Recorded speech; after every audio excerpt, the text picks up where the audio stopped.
Fairy Glow TV. समुद्र की पुकार, एक जलपरी की बेटी की गाथा। कभी कभी कुछ कहानियां लहरों में छुप जाती हैं और फिर एक दिन जब सही व्यक्ति आता है, समंदर उन्हें फिर से सुनाना शुरू करता है। बहुत समय पहले समुद्र की गहराइयों में एक जलपरी रहती थी, राजकुमारी अमाया। वो तेज थी, सुंदर थी और दिल से बहुत कोमल। एक दिन वो समंदर की सतह के पास आई और उसकी नज़र एक इंसान पर पड़ी, राजकुमार आरव। वो घायल था, नाव पलट गई थी। अमाया ने उसकी जान बचाई। धीरे धीरे दोनों के बीच मित्रता हुई, फिर समझ, फिर साथ। राजकुमार ने उसे मानव बनने का वचन दिया और अमाया ने समंदर छोड़ दिया। उनकी शादी हुई। वो धरती पर एक छोटे से तटीय गांव में रहने लगे। कुछ वर्षों बाद उनकी एक प्यारी सी बेटी हुई, जिसका उन्होंने नाम रखा आरिणी। लेकिन जब आरिणी केवल 3 साल की थी, एक तूफान आया और उस तूफान में अमाया और आरव दोनों खो गए।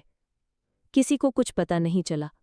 गांव के लोगों ने कहा, शायद समंदर ने उन्हें वापस बुला लिया। और छोटी आरिणी एक बूढ़े मामा मामी के पास रहने लगी। वो बड़ी हुई, चुपचाप, न ज्यादा बोलती, न ज्यादा खेलती। लेकिन समंदर की लहरों से उसका रिश्ता कभी टूटा नहीं। वो हर दिन उसके किनारे बैठती, जैसे कोई उसे पुकार रहा हो। एक दिन घर की पुरानी अलमारी में उसे एक लकड़ी का डिब्बा मिला। डिब्बे में एक नीले मोती वाला हार था, बहुत सुंदर, बहुत अलग। जैसे ही उसने वो हार पहना, एक ठंडी हवा उसके चेहरे से गुजरी और कानों में किसी की धीमी सी पुकार गूंजी, आरिणी। वो घबरा गई, लेकिन हार उतारना भूल गए। रात को चुपचाप वो समंदर के किनारे चली गई। उसने जैसे ही पानी को छुआ, जैसे जमीन खिसक गई। वो गिर पड़ी और देखते ही देखते उसके पैर एक सुनहरी पूंछ में बदल गए। अब वो तैर रही थी, जैसे उसने जन्म से ही पानी में जीना सीखा हो। वो बहुत दूर तक गई और वहां उसे एक बूढ़ी जलपरी मिली, दादी सर्विता। दादी बोली, तो तू आ ही गई, अमाया की बेटे। आरिणी हैरान हो गई, अब मेरी माँ को जानती है? दादी ने सिर हिलाया और उसे सच बताया। तेरी माँ समुद्र की रानी थी, पर एक प्राचीन शर्त के कारण उसे मानव बनकर रहना पड़ा। पर एक शत्रु, कालजल, जिसने समुद्र पर राज करना चाहा, वो फिर से लौट रहा है। अब बस एक ही रास्ता है, उस प्राचीन जलद्वार को फिर से बंद करना। पर ऐसा करने के लिए आरिणी को अपनी माँ की 3 जल स्मृतियाँ ढूंढनी होंगी। हर स्मृति एक परीक्षा होगी। पहली स्मृति, एक जलगुफा के भीतर, जहाँ उसकी माँ की हंसी आज भी गूंजती है। वहाँ जाना आसान नहीं, रास्ता केवल वही देख सकता है जिसके दिल में डर न हो। आरिणी जाती है और सफल होती है। दूसरी स्मृति, एक गहरे समुद्री करंट के अंदर, जहाँ एक नीली आंखों वाला मगरमच्छ पहरा देता है। उसके पास है नभ पुस्तक, जिसमें जल दुनिया का ज्ञान लिखा है।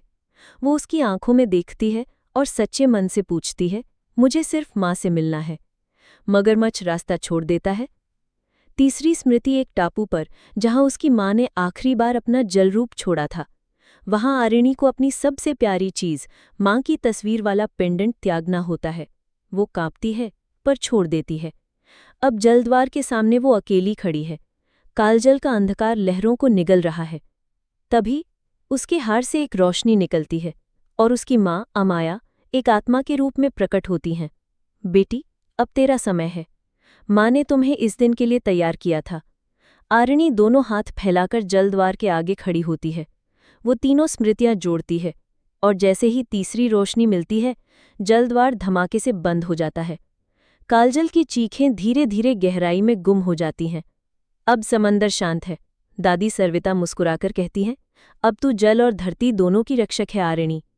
और तब से हर पूर्णिमा की रात एक छोटी जलपरी समंदर की लहरों पर घूमती है, जो जलपरी की बेटी थी, पर अब खुद समुद्र की रानी बन चुकी है। अंतिम शब्द, कुछ कहानियां लहरों में नहीं, दिल में गूंजती हैं। आरिणी की कहानी उन्हीं में से एक है। अगर कहानी अच्छी लगी हो तो लाइक करें, शेयर करें और सब्सक्राइब करें। साथ ही बेल आइकन जरूर दबाएं।